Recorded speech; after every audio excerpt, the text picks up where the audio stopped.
Kajian Kitab.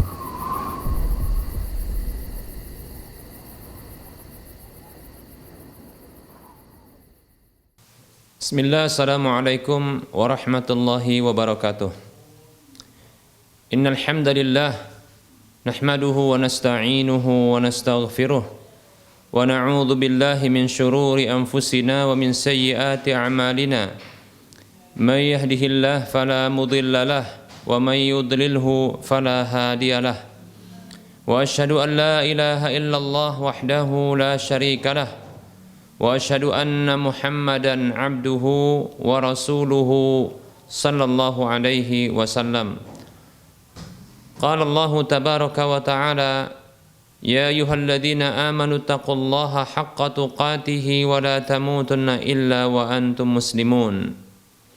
Ya ayyuhan nasu taqu rabbakumul ladzi khalaqakum min nafsin wahidah wa khalaqa minha zawjaha وبث منهما رجالا كثيرا ونساء واتقوا الله الذي تساءلون به والأرحام إن الله كان عليكم رقيبا يا أيها الذين آمنوا اتقوا الله وقولوا قولا سديدا يصلح لكم أعمالكم ويغفر لكم ذنوبكم ومن يطع الله ورسوله فقد فاز فوزا عظيما أما بعد فإن أصدق الحديث كتاب الله وخير الهدى هدى رسول الله صلى الله عليه وسلم وشر الأمور محدثاتها وكل محدثة بدعة وكل بدعة ضلالة وكل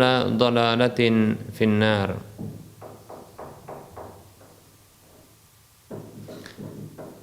Para hamba Allah rahimani wa rahimakumullah, para pemirsa Rosyad TV dan para pendengar Radio Medan Mengaji serta para pemirsa media-media sunnah yang turut serta menyiarkan kajian ini.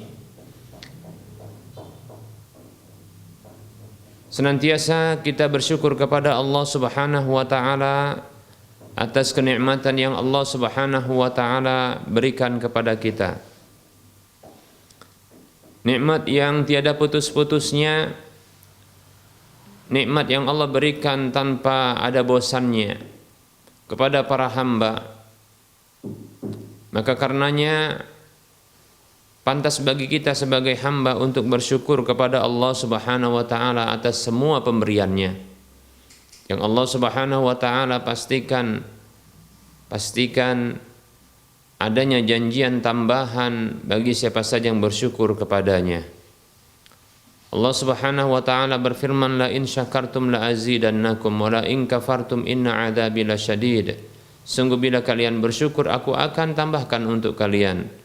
Bila kalian kufur maka sungguhnya azabku sangat pedih. Semoga Allah Subhanahu wa taala menjadikan kita hamba-hamba yang bersyukur, dan semoga Allah Subhanahu wa taala menjauhkan kita dari azabnya yang pedih. Salawat dan salam kita ucapkan untuk Nabi kita Muhammad sallallahu alaihi wasallam yang kita berharap kepada Allah Subhanahu wa taala agar Allah memberikan taufik dan hidayahnya kepada kita agar kita senantiasa menjadi hamba-hamba yang taat kepada Allah dan Rasulnya sampai Allah mewafatkan kita. Para hamba Allah rahimani wa rahimakumullah. Teruntuk kepada para media-media sunnah yang turut serta menyiarkan kajian ini, kami ucapkan syukran jazilan wa jazakumullahu khaira. Semoga Allah Subhanahu wa taala memberikan kebaikan kepada kita semua. Baik para hamba Allah rahimani wa rahimakumullah. Kita akan lanjutkan masih membahas tentang kitab Minhajul Muslim di bab yang kedua tentang adab, dan kita masih menyebutkan adab tentang makan dan minum, dan ini adalah bagian pembahasan dari adab sebelum makan. Di antara adab sebelum makan adalah ridha dengan apa yang ada dari makanan tersebut. ridho dari apa saja makanan yang ada yang disediakan tersebut. Tidak mencela,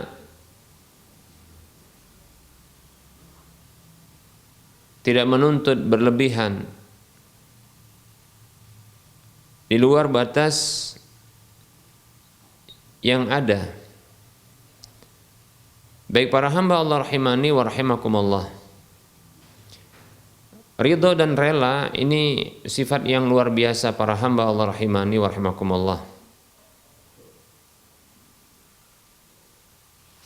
Nah, ketika apa yang dihidangkan makanan tersebut lebih-lebih itu adalah makanan yang kita diundang untuk hadir turut serta makan dalam undangan makan itu,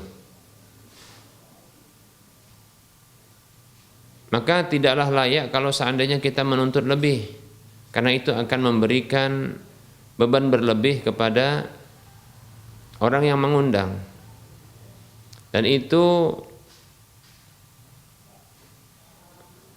akan menyakiti orang yang menghidangkan makanan tersebut. Lebih-lebih akan muncul dugaan buruk kepada orang yang diundang, yang ternyata banyak tuntutan, ya, banyak komentar, dan ini tentunya adalah ungkapan keburukan. Jangan sampai kita ditinggalkan oleh manusia, ya, karena ungkapan-ungkapan buruk kita. Pernah kita sampaikan sebuah hadis Nabi Shallallahu Alaihi Wasallam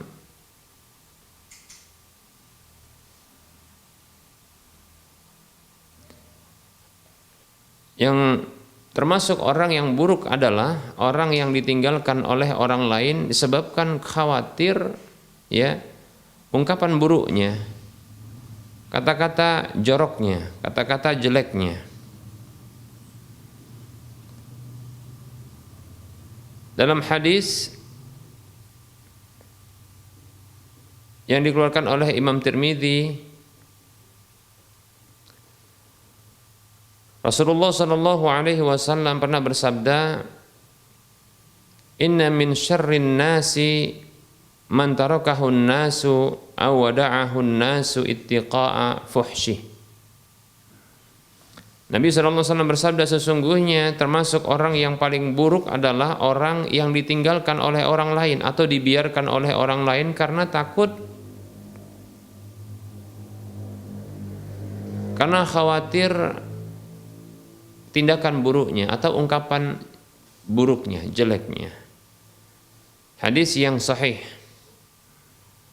Baik para hamba Allah rahimani wa rahimakumullah, jangan sampai kita mengeluarkan kata-kata yang jelek, kata-kata yang buruk,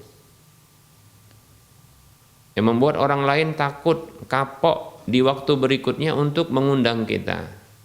Ya, wah si fulan kalau diundang banyak kali tuntutannya, begitu.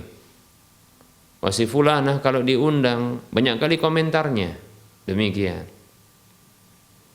Dan jangan sampai mencela makanan, ya, kurang garam, ya, kurang asin, kurang pedas, ya, komentar-komentar yang sesungguhnya orang yang menghidangkan makanan itu tidak butuh untuk meminta komentarnya, tidak butuh untuk mendengar komentarnya. Berbeda halnya kalau bila dia diminta datang untuk menjadi tester makanan atau minuman. Orang yang mengetes, mencoba, ya, rasa makanan tersebut atau minuman tersebut. Nah, ini hal yang berbeda. Nah, dikarenakan orang yang mengundang tersebut memang butuh, ya, untuk mendapatkan komentarnya, ya, dari makanan atau minuman yang dibuatnya, demikian, ya. Seperti itu. Ya. Jadi kalaupun seandainya diundang makan, dihidangkan makanan, bahkan kalau dihidangkan makanan oleh istri kita, ya, oleh istri kita, yang sesungguhnya uang itu untuk menghidangkan makanan, uang itu berasal dari uang kita sebagai kepala rumah tangga. Maka tidak layak untuk mencelanya, untuk mengomentari makanan yang dibuatnya, masakan yang dihidangkannya, demikian. Siapapun, ya. Walaupun itu dari kita. Jangankan istri, budak saja, budak atau kita katakan adalah pembantu kita yang kita bayar, ya, untuk menghidangkan makanan kita. Untuk, ya, membuat masakan, ya, menu makanan di hari tersebut. Kalau seandainya kita pun butuh untuk memberitahu karena ada yang kurang, maka cukup, ya, ketika kita makan makanan tersebut, kita memiliki adab. Ketika mungkin kurang rasa asin, kurang rasa pedas, kurang apa saja yang biasa yang kita inginkan. Mungkin karena lalai atau lupa, maklum mungkin barangkali karena kesibukan dari pembantu tersebut. Ya, banyak sekali yang diurusi, mulai dari lantai yang harus disapu dan dipel, ya, mulai dari mungkin perabot-perabot rumah tangga yang harus dilap barangkali, ya.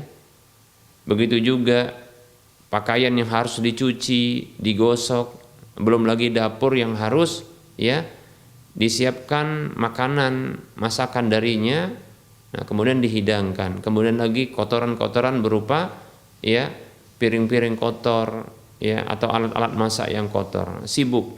Sehingga ternyata ketika masak, ya, barangkali ada yang terlupakan atau ada pula masalah di rumah tangganya.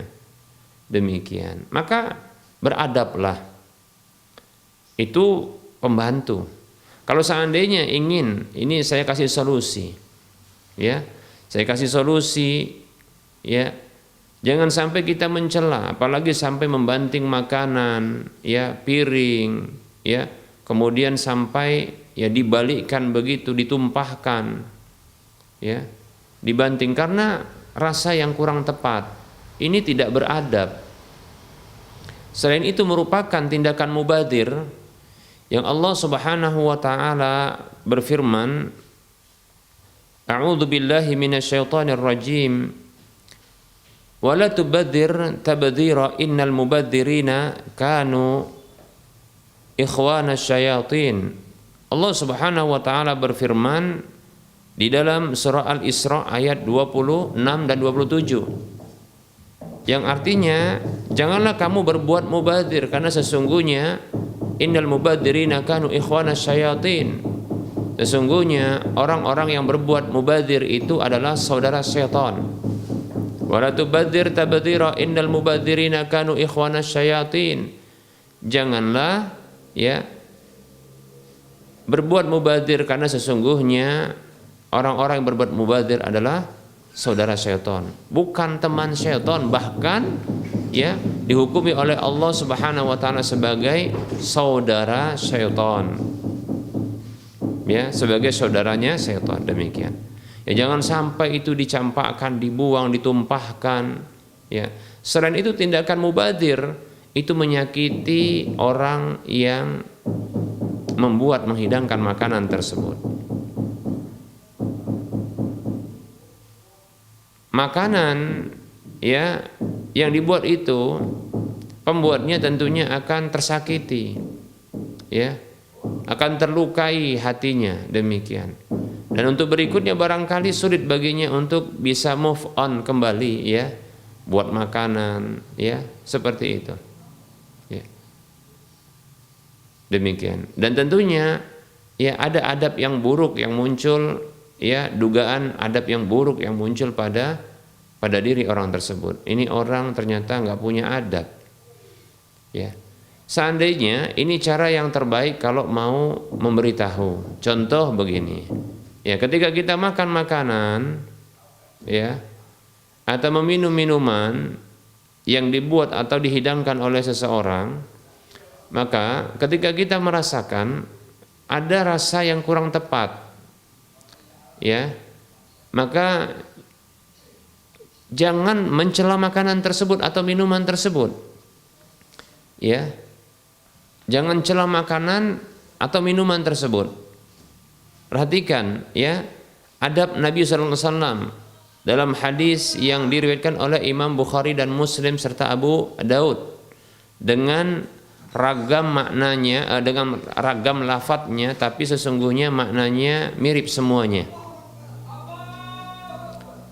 Contohnya hadis dari Abu Hurairah radhiyallahu anhu yang mengatakan ma'aban nabiyyu, ya, ma'aban nabiyyu sallallahu alaihi wasallam ta'aman qattu. Ini hadis dari Abu Hurairah radhiyallahu anhu, beliau mengatakan ma'aban nabiyyu sallallahu alaihi wasallam ta'aman qattu in istahahu akalahu wa in karihahu tarakahu. Ya. Kata Nabi kata Abu Hurairah radhiyallahu anhu, Nabi sallallahu alaihi wasallam atau Rasulullah sallallahu alaihi wasallam itu tidak pernah mencela makanan. Sedikit pun enggak pernah mencela makanan. Beliau itu kalau beliau berselera, maka beliau memakannya.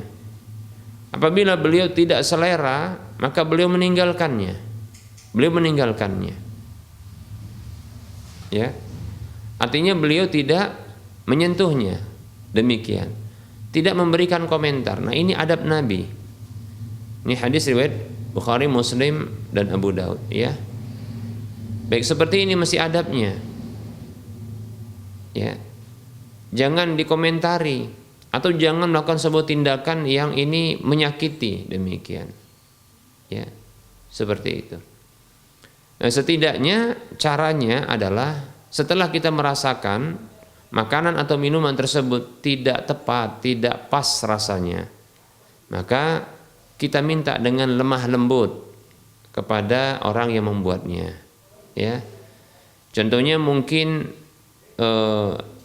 pembantu kita panggil, tentunya pembantu ini biasanya adalah perempuan, ya biasanya lebih tua, ya dipanggil, contohnya bisa kemari sebentar, begitu, ya. Nah, kalau dia dipanggil setelah duduk, begitu kan silakan duduk, datang dia duduk, maka tolong ini dirasain sedikit, kira-kira kurang apa ya? Nah, seperti itu. Nah, begitu ya. Ini tolong dirasakan, ya, dirasain kira-kira, ya, itu kelebihan apa ya? Nah, seperti itu. Ya, mungkin terlalu asin, mungkin terlalu pahit, atau kita katakan yang lainnya, ya. Lalu dia rasakan, oh ya kurang ini. Nah, dengan sendirinya kan lebih paham. Itu cara yang tepat, ya. Bukan memaki, ya, bukan mencela, ya, bukan dengan membodoh-bodohkan, demikian, ya. Seperti itu, ya. Apalagi sampai melakukan tindakan mubadzir, padahal makanan tersebut masih bisa untuk diralat, gitu ya. Ya contohnya kalau kurang asin, ya kan bisa lagi dimasak dikasih garam, kan begitu. Atau serahkan itu urusannya kepada si kokinya, demikian. Apakah itu istri kita, ya, atau itu barangkali pembantu kita, serahkan ke kokinya. Kira-kira ini mau dibuat apa yang begini? Yang penting jangan sampai mubadzir. Nah, seperti itu. Ya, demikian, ya. Baik, ya. Nah, ini mestinya adab seorang muslim yang harus dimiliki oleh seorang muslim, ya, terhadap makanan, ya. Demikian. Kita contoh Nabi Shallallahu alaihi wasallam dalam hadis Nabi kita Muhammad sallallahu alaihi wasallam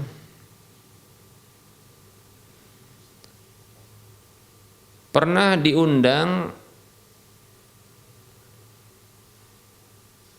ke sebuah undangan makan dhab.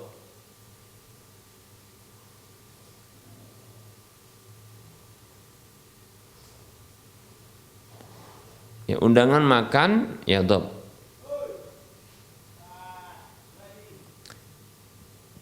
Dhab itu adalah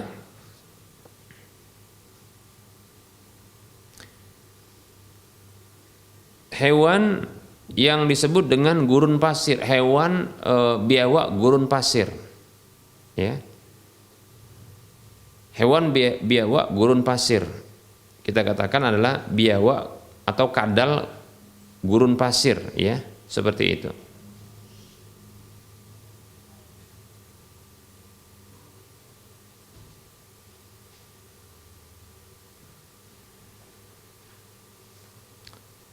Nah, ternyata ketika Nabi SAW hadir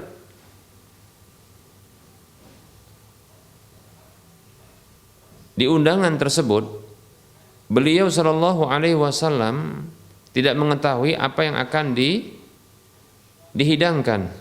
Ya, Nabi SAW tidak mengetahui, ya, hidangan makanan yang akan dihidangkan tersebut.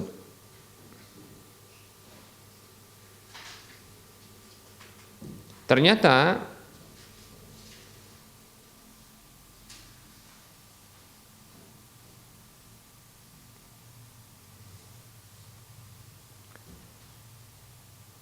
begitu beliau melihat makanan tersebut, maka beliau, ya, tidak menyentuhnya. Sampai-sampai seorang sahabat bertanya kepada Nabi SAW, "Aharamun hiya, apakah ini haram wahai Rasulullah?" Ketika Rasulullah SAW tidak, ya, menyentuhnya.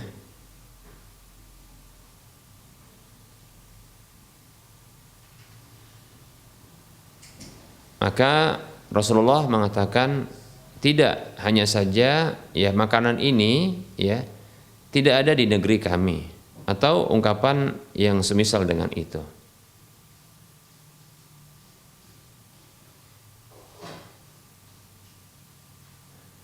Kita akan sebutkan hadisnya.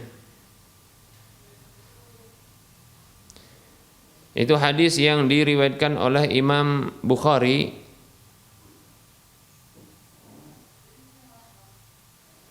demikian pula Imam Muslim. Kita sebutkan saja lafadznya dari Imam Bukhari.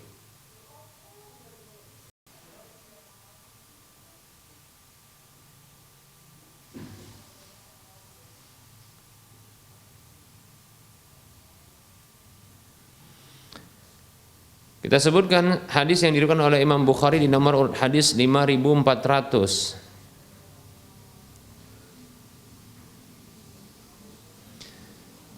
Dari sahabat Ibnu Abbas radhiyallahu anhuma, dari Khalid bin Walid. Ketika itu Nabi SAW diundang untuk ke sebuah undangan makan, ya.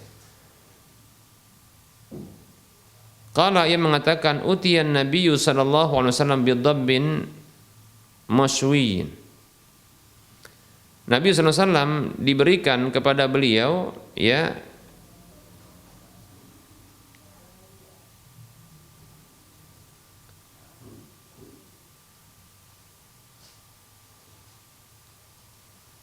olahan masakan berupa dhab. Ya, dhab itu adalah, tadi sudah kita katakan, kadal gurun, ya, atau kita katakan adalah biawak gurun. Dan makanan kadal atau biawak gurun ini adalah hewan ini adalah hewan herbivora, ya, pemakan makanan rumput-rumputan, ya, buah-buahan, demikian. Jadi bukan karnivora, bukan pemangsa hewan yang lain, tapi tumbuh-tumbuhan. Fa'ahwa ilaihi liya'kula, lalu beliau mendekat kepada makanan, hidangan makanan tersebut untuk makan.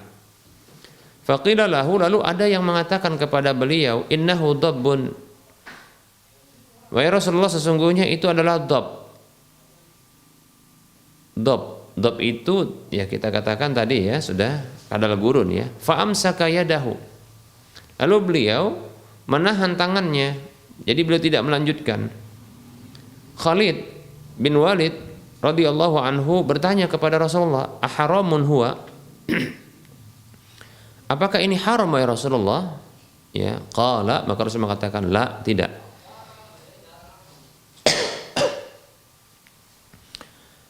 Walakinnahu la yakunu bi ardi qaumi fa ajiduni a'afahu.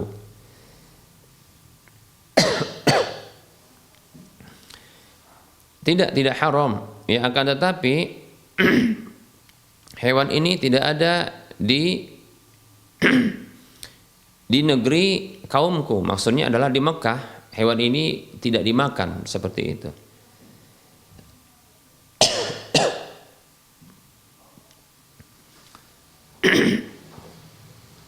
Sehingga aku dapati ya diriku menahan diri darinya.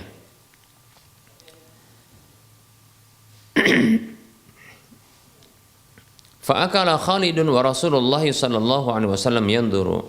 Maka Khalid tetap makan sementara Rasulullah sallallahu alaihi wasallam melihat ketika itu. Ya.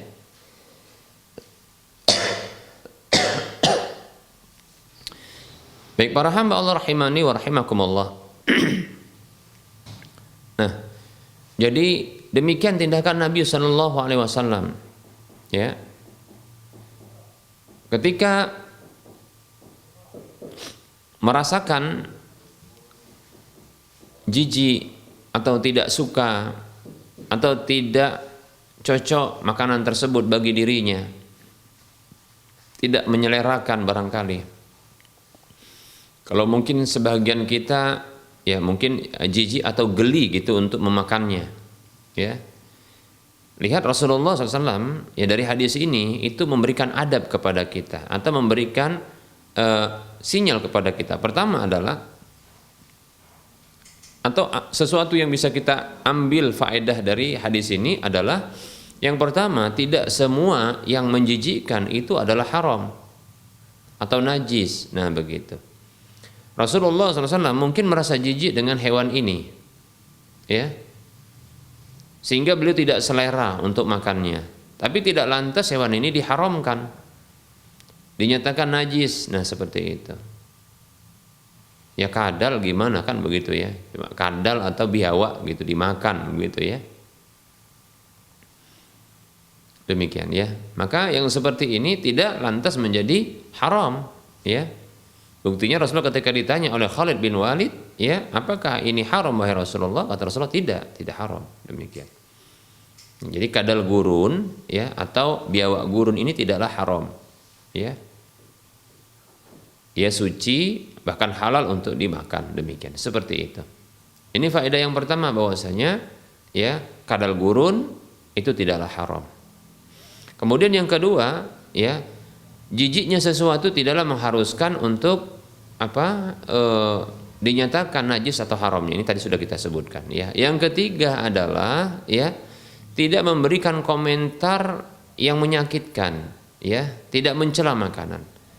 Nabi SAW tatkala beliau ditanya alasannya, ya, alasan apakah ini haram, ya, maka Rasul memberikan penjelasan tentang alasannya, ya, tidak haram. Cuma mungkin Khalid ya tidak melanjutkan dengan pertanyaan kenapa. Maka Rasulullah SAW beliau langsung memberikan jawaban itu tidak haram, lalu memberikan alasan. Alasannya karena di Makkah dahulu ya hewan ini ada, namun hewan ini ya atau hewan ini mungkin tidak ada. Atau hewan ini kalaupun ada maka tidak dikonsumsi ketika itu. Demikian oleh orang-orang yang ada di Mekah ketika itu. Nah seperti itu. Lihat ya, jadi tidak biasa. Nah ketika itu dikonsumsi sehingga menjadi apa? Ya menjadi mungkin menjijikkan, geli kalau mungkin bahasa kita saat ini, ya. Ya, merasa geli begitu ya untuk makannya. Jijik, ada rasa jijik untuk memakan. Tapi tidak lantas menjadi haram. Nah, demikian ya, seperti itu. Baik para hamba Allah rahimani wa rahimakumullah. Nah, ini ya adab Nabi sallallahu alaihi wasallam yang tidak mencela makanan, ya. Seperti itu. Nah, ini mestinya kita contoh ya, mestinya kita mencontoh ya tindakan Nabi sallallahu alaihi wasallam ini ya, tidak mencela makanan, ya. Ya jangan sampai menyakiti orang yang membuat makanan tersebut. Ya sudah sukarela, ataupun kalau dibayar maka jangan sampai pun dia tersakiti. Ya, inilah adab seorang muslim, demikian ya. Wallahu taala alam. Barangkali ini materi yang bisa kita sampaikan pada pertemuan kali ini. Kita buka saja sesi soal jawab bagi para pemirsa dan para pendengar sekalian yang ingin berinteraktif. Ya. Silahkan hubungi nomor layanan kami 08 12 12 12 8834. Silahkan hubungi nomor layanan kami ini untuk bertanya langsung.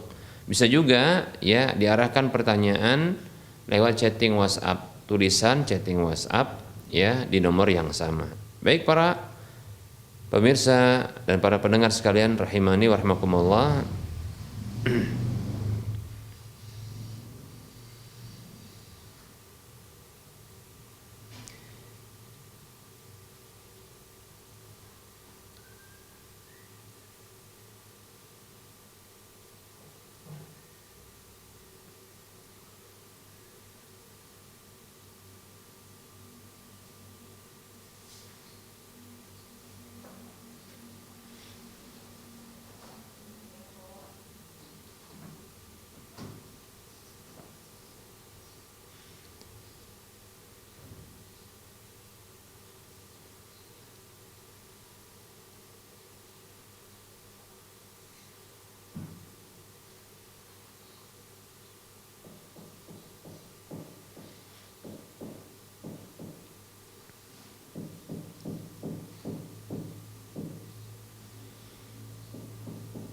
Baik, ini ada pertanyaan.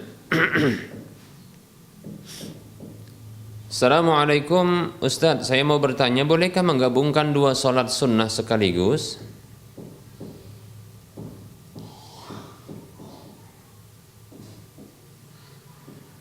Baik ya. Waalaikumsalam warahmatullahi wabarakatuh. Menggabungkan dua sholat sunat dengan dua rakaat dengan niat yang berbeda, seperti contohnya adalah sholat tahiyatul masjid bagi memandangnya hukumnya sunat, itu digabungkan contohnya dengan sholat sunat wudhu, atau contohnya sholat sunat wudhu digabungkan dengan sholat duha contohnya ya, atau yang semisalnya. Maka yang seperti ini dibolehkan ya, dibolehkan. Ini tercakup dalam sabda Nabi SAW, innamal a'malu binniyati wa innama likulli imri'in ma nawa. Hadis riwayat Bukhari Muslim. Sesungguhnya amal itu bergantung dengan niatnya, dan sesungguhnya setiap orang itu hanyalah mendapatkan apa yang dia niatkan. Ingat, ini sholat sunat ya, demikian ya, sholat sunat atau ibadah sunat. Bahkan bukan hanya sholat ya, termasuk diantaranya adalah puasa sunat. Ya, puasa sunat maka boleh digabungkan, contohnya seperti ya ketika puasa Arafah ya bertepatan dengan hari Senin atau hari Kamis, maka digabungkan niatnya puasa Arafah ya, digabungkan menjadi sekaligus puasa Senin atau puasa Kamis ya. Maka seseorang itu akan mendapatkan ya dua pahala niat tentunya ya. Mendapatkan ya pahala niat dua ya, yaitu seperti apa yang diniatkannya. Seperti itu ya. Demikian. Nah, ini dibahas oleh para ulama ya, dibahas oleh para ulama tentang masalah niat ya, itu menggabungkan satu niat dengan niat yang lainnya. Tapi tentu tidak berlaku ya antara ya ibadah yang wajib satu dengan yang lainnya, ini tidak boleh digabungkan ya. Bahkan ya ibadah yang wajib dengan yang sunat juga wallahu ta'ala alam tidak digabungkan, demikian ya, tidak digabungkan. Apalagi yang ya yang wajib yang satu dengan yang wajib yang lainnya. Seperti contohnya ya sholat zuhur dengan sholat asar yang nggak bisa digabungkan dengan pelaksanaan cuma 4 rakaat, ya, tapi niatnya adalah zuhur dengan asar, itu tidak bisa. Demikian, ya. Yang bisa adalah bagi orang yang safar, ya, maka digabungkan zuhur 2 rakaat sekaligus ini mengqashar, memendekkan, ya. Kemudian asar 2 rakaat. Nah, demikian itu bisa. Atau dalam kondisi hujan, ya, sehingga tidak bisa ke masjid, maka bisa dalam kondisi hujan, maka seseorang atau jamaah yang ada di masjid, ya, itu boleh menggabungkan. Ya, ketika contohnya sedang dalam kondisi sholat duhur, tiba-tiba hujan deras, ya, lalu boleh digabungkan dengan sholat asar karena hujan, demikian. Sholat duhur 4 rakaat, kemudian sholat asar 4 rakaat, boleh digabungkan, demikian. Nah, seperti itu. Tapi kalau maksudnya penggabungan, ya, sholat duhur dengan asar, ya, dengan 4 rakaat, ya, itu 4 rakaat cuma pelaksanaannya dengan 1 salam saja, ya. Lalu zuhur diniatkan zuhur 4 rakaat, zuhur sekaligus 4 rakaat pada zuhur sekaligus, ya, asar 4 rakaat tersebut, maka ini tidaklah benar, demikian. Nah, seperti itu, ya. Tidak bisa dilakukan demikian. Begitu. Demikian pula tidak bisa contohnya, ya, salat, ya, qabliyah zuhur digabungkan dengan salat, ya, zuhur. Salat qabliyah zuhur contohnya adalah ingin melaksanakannya 4 rakaat dengan 1 salam saja, demikian.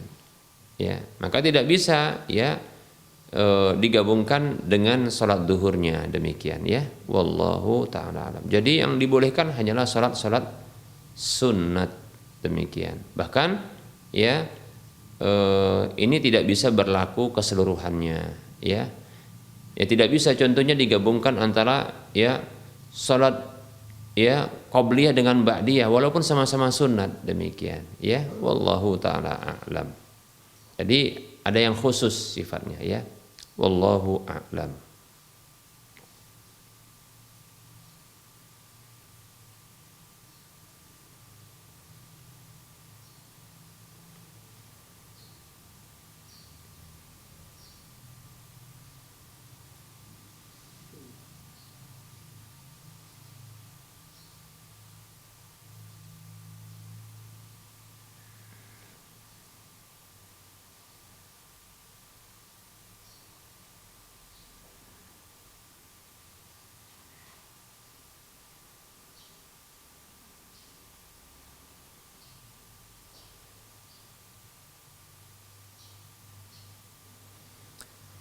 Ada pertanyaan, Assalamualaikum Ustadz, maaf, ada pertanyaan.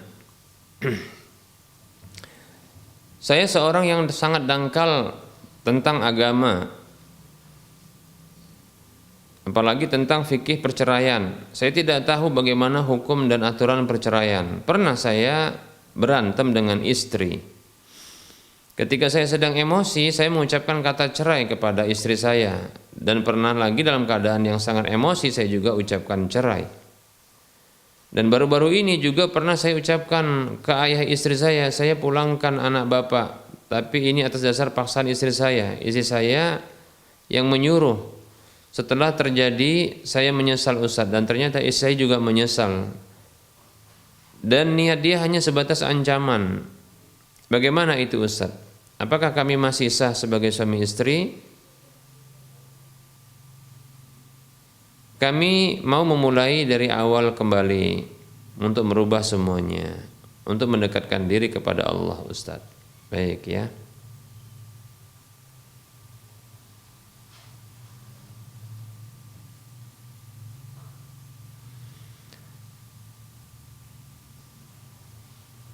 Waalaikumsalam warahmatullahi wabarakatuh.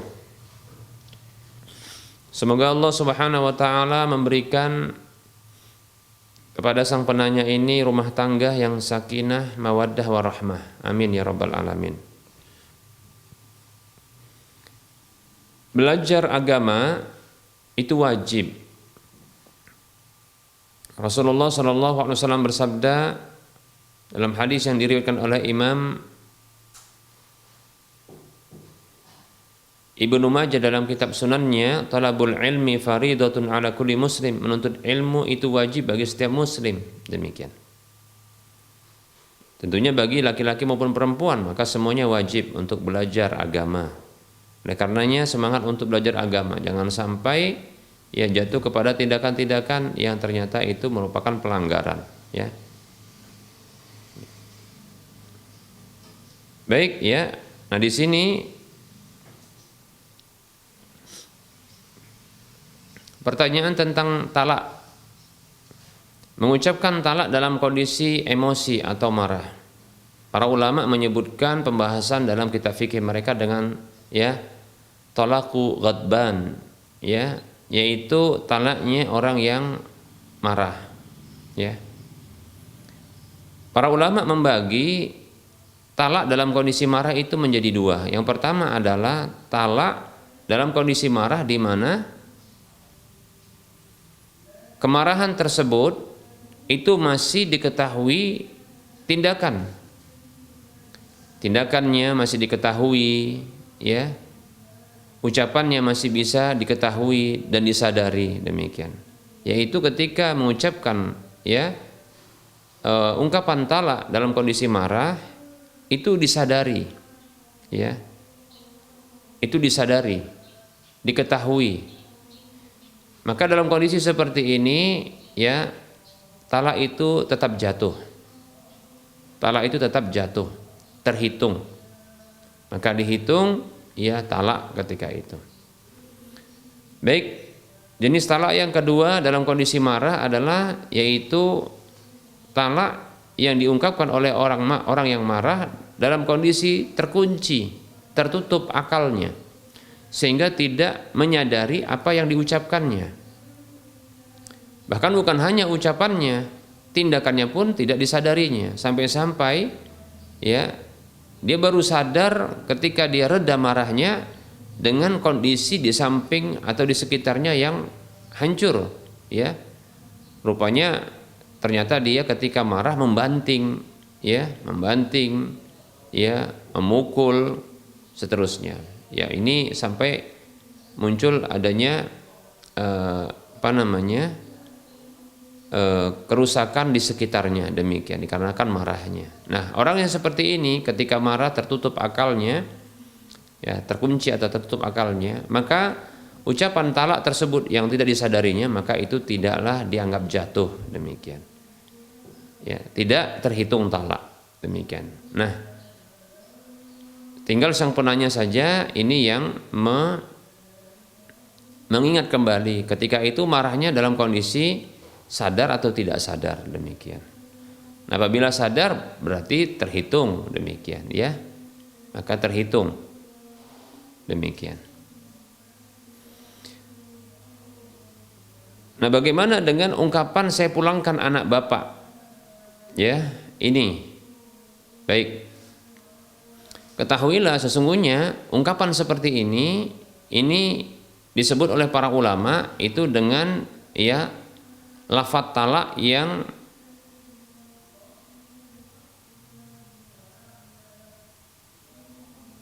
kiasi, yaitu kiasan, kinayah disebut begitu. Jadi lafadz talak itu dilihat dari lafadznya atau ditinjau dari lafadznya itu ada dua. Yang pertama adalah lafdzun sarihun, itu lafadz yang jelas dan gamblang seperti ungkapan saya talak, saya cerai, itu gamblang dan jelas. Kemudian yang kedua ya adalah lafdzu kinayatin, yaitu lafadz yang kinayah, itu kiasan, itu ucapan yang bisa bermakna talak atau bisa bermakna yang lainnya, demikian. Jenis yang pertama yaitu talak yang jelas gamblang seperti ungkapan cerai, kemudian talak, saya talak kamu, gitu kata seorang laki-laki kepada istrinya, atau saya cerai kamu, maka ini baik itu serius maupun main-main ini jatuh, ya. Adapun lafadz talak yang kedua yaitu yang kinayah, disebut juga dengan kiasan. Yang ini sebuah ungkapan yang bisa bermakna talak, bisa juga tidak bermakna talak. Maka para ulama menyebutkan untuk jatuhnya lafaz talak seperti ini, ya, itu dibutuhkan niat.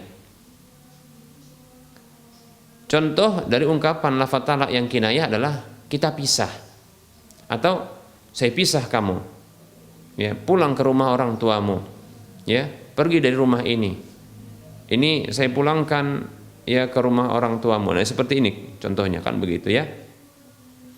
Bahkan ada ungkapan dalam hadis, ya, alhiqi bi ahliki, ya, kalau bahasa kita mungkin pulanglah ke keluargamu. Nah, seperti itu, ya. Nah, ini disebutkan oleh para ulama, ini ungkapan lafadz yang kiasan, yang kinayah, yang itu bagi sang suami atau laki-laki yang mengucapkannya itu dibutuhkan niat untuk jatuhnya talak. Nah, tadi sudah disebutkan bahwasanya ketika, ya, mengucapkan ungkapan ini, ya, saya pulangkan anak bapak, ternyata ini disebabkan karena dorongan istri yang hanya bersifat sebatas ancaman, maka ini bukanlah talak, ya, sehingga ungkapan, ya, saya pulangkan anak bapak ini bukanlah talak, karena ini pertama dorongan paksaan istri, kemudian, ya, itu hanya sekedar ancaman, ya, demikian. Adapun yang kedua sebelumnya dalam kondisi marah dan emosi, maka ini tinggal dilihat, ya, ya, diingat kembali oleh sang penanya ini apakah pernah, ya, ataukah apakah ketika mengucapkannya itu dalam kondisi sadar ataukah tertutup akalnya, demikian, ya, seperti itu. Demikian pula apakah ini diucapkan, ya, yang kedua diucapkan dalam kondisi marah itu dalam kondisi masa iddah dari talak yang pertama. Nah, seperti itu, talak sebelumnya, demikian, ya. Baik, ini memang masalah talak ini agak sedikit pelik, ya. Oleh karenanya terkadang butuh ditanya-tanya ulang, ya. Artinya seorang ustadz, seorang petugas KUA itu bertanya-tanya, ya, kepada laki-laki yang mentalaknya. Bahkan terkadang pihak istri juga ditanya seperti apa bentuk lafadz talaknya, demikian, ya, seperti itu. Wallahu ta'ala a'lam.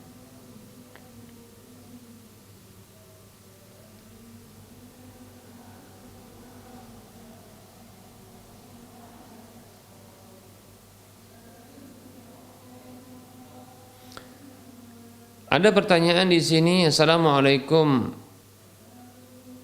warahmatullahi wabarakatuh. Ustaz, bagaimana jika seorang istri menghina kita, yaitu suami maksudnya, dengan mengatakan nggak ada otaknya? Lantas bagaimana sikap suami? Masya Allah, ya. Waalaikumsalam warahmatullahi wabarakatuh. Tentunya ucapan ini adalah ucapan yang tidak beradab, ya, tidak beradab kepada sang suaminya. Menyakiti suami ini akan bisa menyebabkan istri sang suami yang di surga itu bisa marah, ya. Dalam hadis yang sahih, ya, Nabi SAW bersabda, apabila ada seorang istri di dunia mengatakan kepada suaminya atau menyakiti suaminya, ya, maka istrinya dari bidadari yang di surga, kalau seandainya sang laki-laki tersebut masuk surga tentunya, ya, maka istrinya dari bidadari yang ada di surga itu mengatakan kepada wanita tersebut, la tu'dhihi, jangan engkau sakiti dia, qatalakillah, ya, semoga Allah Subhanahu wa taala membunuhmu atau memerangimu, demikian, ya. Sesungguhnya fa innama huwa dakhilun indaki yushiku an yufariqaki, sesungguhnya dia hanya masuk menyusup sebentar di sisimu, ya, dan hampir-hampir saja dia berpisah ya berpisah denganmu menuju kami, ya yushiku an yufariqaki ilaina, ya hampir-hampir saja dia itu berpisah denganmu menuju kami, demikian. Nah seperti itu. Lihat ya, Nah bidadari itu ya itu makhluk yang tidak berdosa. Kalau berdoa maka makbul doanya. Makanya hati-hati ya, tidak boleh ya untuk menyakiti suami ya dengan tindakan ataupun dengan ucapan. Ya itu membuat ya membuat istrinya dari kalangan bidadari itu bisa marah. Lebih-lebih tentunya sang suami itu bisa marah pula. Ya. Perhatikan kalau seorang suami marah, ya, sehebat apapun ibadah yang dilakukan oleh seorang istri, kalau suaminya marah kepada istrinya, dan tentunya ini marah yang layak untuk marah, ya, contohnya dihina seperti ini, ya, katakanlah ya dikatakan dengan perkataan-perkataan yang menyakitkan, lantas suaminya marah, ketahuilah, amal ibadah apapun yang dilakukan oleh seorang istri tersebut, ya sehebat apapun, sebanyak apapun, seikhlas apapun, maka ini akan membuat sang istri ketika beribadah itu nggak akan diterima. Ya, kata Nabi Shallallahu Alaihi Wasallam, ya dalam hadis yang sahih, salasatun la tujawizu salatuhum adhanahum. Ada 3 jenis orang yang sholat mereka tidaklah melewati telinga-telinga mereka. Jadi nggak terangkat ke atas, nggak lewat ke telinga itu. Sholat, ya ibadah yang paling agung. Ya di antara ibadah-ibadah yang ada. Rukun Islam yang kedua. Ada 3 jenis orang yang sholat mereka nggak melewati telinga mereka. Siapa itu? Wal mar'atu batat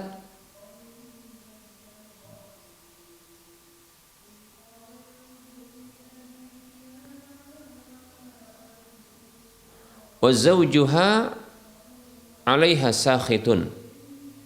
Atau kama qala sallallahu alaihi wasallam. Seorang wanita wa imra'atun batat, seorang wanita yang memasuki waktu malam, ya, wa zawjuha 'alaiha sakhitun, sementara suaminya murka marah kepadanya. Lihat itu ya. Ini petunjuk Nabi sallallahu alaihi wasallam. Seorang wanita bikin marah suaminya dengan tindakan ataupun perkataan, ya. Disebutkan ini waktu malam, ya mungkin ya ini waktu di mana sang suami baru pulang. Apakah mungkin tidak didapatkan makanan ketika itu sehingga marah? Ya. Di penghujung hari ketika pulang yang mestinya makan ternyata nggak dapat makanan, tidak ada makanan. Atau didapatkan mungkin istri sedang melakukan ya perselingkuhan. Atau dikatakan ya istri marah-marah dengan sang suami, sudahlah capek sang suami baru pulang, kan begitu ya. Atau mungkin ketika sang suami mengajaknya untuk berhubungan badan, istri menolak. Nah, yang seperti ini bikin marah. Ya. Seorang istri perempuan yang memasuki waktu malam dalam kondisi suaminya marah kepada dia. Itu sholatnya nggak akan diterima. Jangankan ya naik ke atas langit, ngelewatin telinganya saja pun tidak bisa lewat, demikian. Makanya hati-hati demikian ya. Baik, nah ini bagi istri ya, bagi istri. Nah ini peringatan bagi istri. Lantas bagaimana dengan suami yang disakiti seperti ini? Ya kita memberikan motivasi untuk sabar. Ya sabar. Mungkin itu bisa juga karena kekurangan kita dalam mendidik istri. Ya, nggak diajak ngaji begitu ya. Nggak diajak untuk belajar agama sehingga nggak paham tentang hak suami, nggak kenal dengan adab-adab Islam, adab-adab yang Islami, tidak kenal juga tentang hak dan kewajiban dalam rumah tangga. Nah ini makanya bisa jadi karena kekurangan suami, demikian ya, kekurangan suami. Maka oleh karenanya ia diajari agama. Nah, pertama sekali sabar, ya. Pertama sekali sabar. Ya, bersabar dengan kondisi seperti ini. Kata Nabi sallallahu alaihi wasallam, la yafraqu mu'minun mu'minatan in kariha minha khuluqan radiya minha akhar. Hadis riwayat Muslim.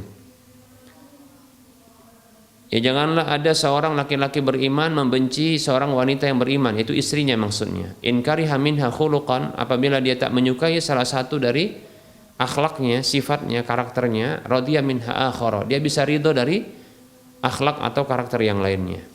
Hadis riwayat Muslim. Nah, oleh karenanya lihat kelebihan istri, pertama sekali sabar, kemudian lihat kelebihan istri, jangan lihat kekurangannya. Nah, demikian, ya.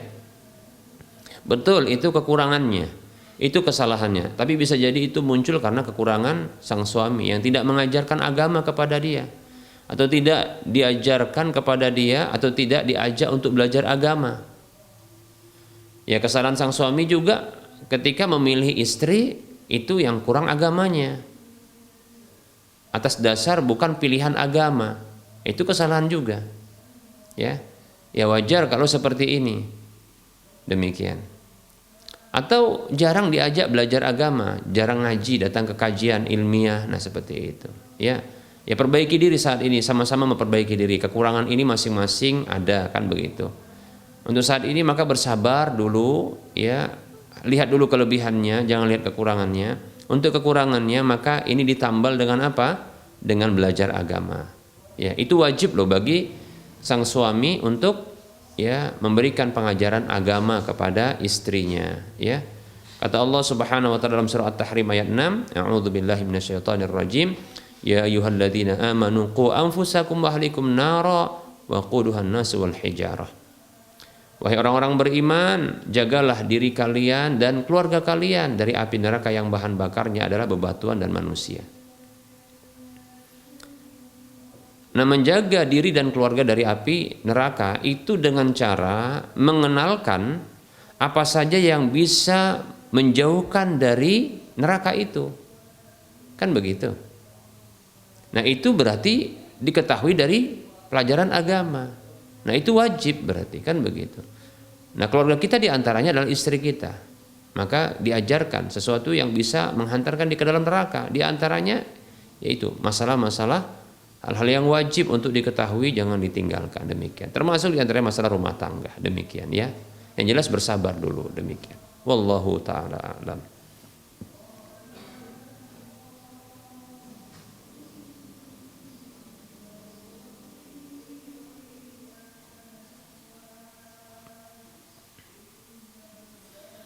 Ada pertanyaan, Assalamualaikum Ustaz, izin bertanya di luar tema. Keluarga dulu ada menggadaikan sawah kepada kami.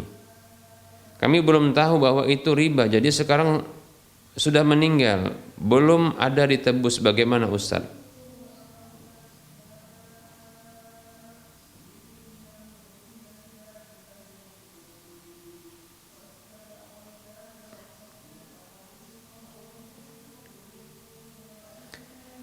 Waalaikumsalam warahmatullahi wabarakatuh. Menggadaikan sawah, ya,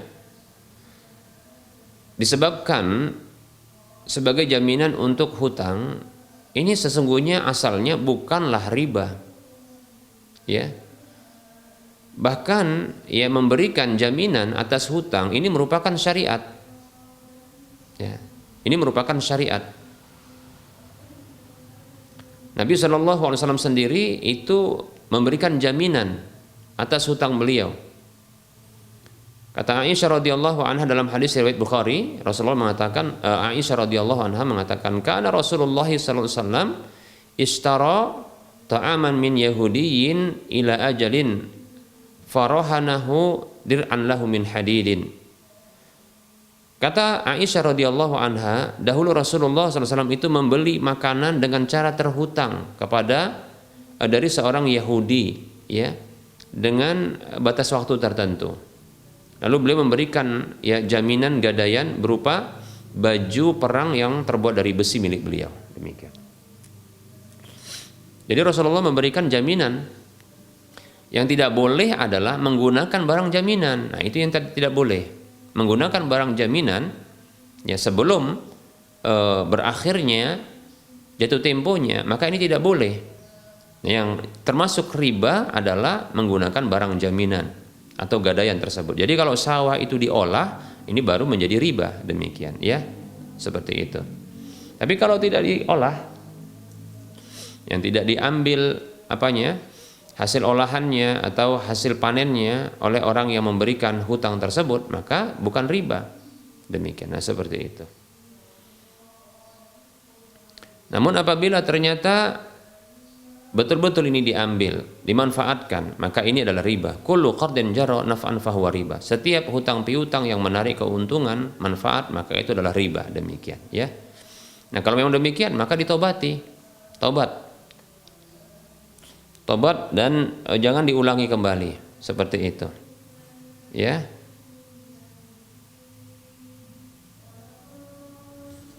Nah, kemudian ya bagaimana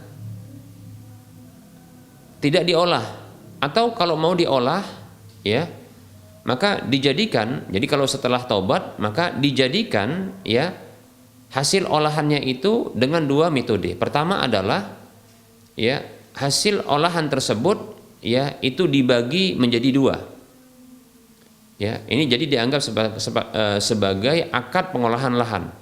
Jadi hasil ya panennya yang bersih itu setelah dikeluarkan biaya-biaya, maka itu dibagi menjadi dua ya, satu bahagian untuk sang pengelola, satu bahagian untuk sang pemilik lahan, demikian.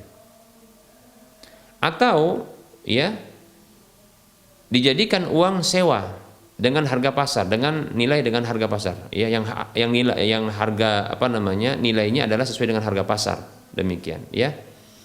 Dan itu bisa dijadikan sebagai pembayaran hutang. Nah, seperti itu. Ya. Jadi untuk berikutnya setelah ditaubati, maka ya hasil uang sewa atas penggunaan lahan itu atau pengolahan lahan itu, begitu juga contohnya, atau ya ini atau pilihan yang lain, hasil yang telah dibagi dua itu ya setengahnya itu nilainya itu dijadikan sebagai pembayaran terhadap hutang. Maka yang seperti ini insya Allah ta'ala itu syar'i, demikian ya. Wallahu ta'ala a'lam. Baik, ada pertanyaan berikutnya. Assalamualaikum Ustaz, bagaimana cara membayar fidyah ibu yang baru melahirkan? Waalaikumsalam warahmatullahi wabarakatuh. Ya, seorang wanita yang hamil dengan menyusui ya, maka yang seperti ini ketika tidak mampu untuk berpuasa atau khawatir ketika berpuasa ya, maka yang seperti ini diberikan dispensasi untuk tidak berpuasa. Cara membayarnya adalah fidyah. Namun ingat, apabila wanita tersebut melahirkan lalu tidak berpuasa, sesungguhnya tidak berpuasa bukan karena menyusui, tapi dikarenakan nifasnya. Maka itu dibayar bukan dengan fidyah, tapi dibayar dengan qada ya, puasa juga, dengan ya qada puasa, ganti puasa di hari yang lain, demikian. Nah, seperti itu ya. Adapun kalau seandainya memang tadi sebelumnya ketika hamil yaitu ternyata tidak berpuasa sampai melahirkan ya, maka cara membayar fidyahnya adalah bisa dengan ya